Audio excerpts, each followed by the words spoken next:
Republican donors are getting tired of the Trump St. show and the exhausting circus surrounding the ex-president as the January 6 hearings drag on through the summer. It's a St. show. Some donors are getting sick of the St. show, an advisor to Florida Gov.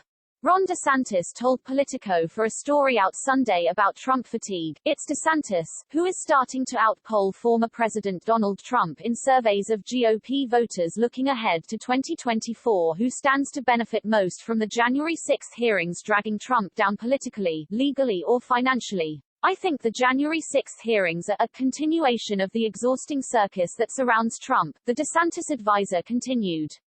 There are of course the lunchbox Republicans who think this is a mass conspiracy, but among the donor class many are just tired of this. Trump is facing an important onslaught of negative facts with these hearings and there is no real defense, Eberhardt told Politico.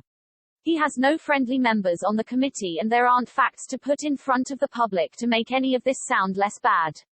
Ron DeSantis, Eberhardt added, is lying in wait, sharpening his knives.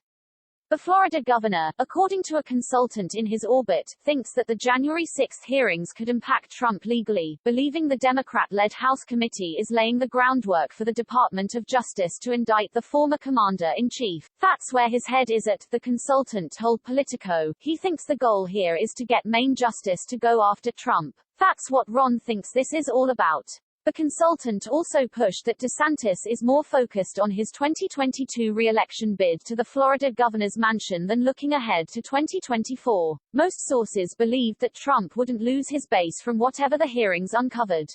You're antagonizing his supporters at a time when some people are so impacted by inflation they can't make ends meet, Trump pollster John McLaughlin told Politico. If Congress wants to focus on a partisan kangaroo court and indict a president that his supporters think was successful at keeping America strong and had a better economy, they're going to revolt. Not a violent revolt but at the ballot box, McLaughlin said.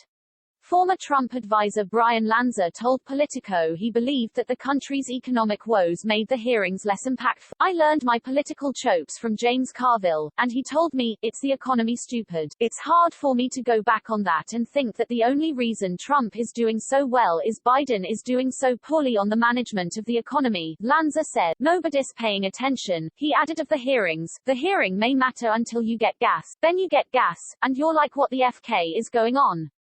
But support for Trump might not translate to Republicans wanting him to run again.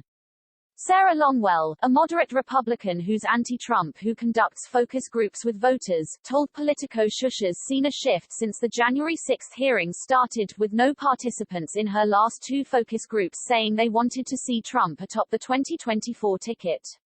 With January 6 they're on Trump's side, but they're also exhausted by it, she told the publication. It creates the sense of wanting to move on. The question is whether that sticks. I've seen it before. When Trump's baggage is out there they get annoyed about having to defend it, they drift away and come back, Longwell said.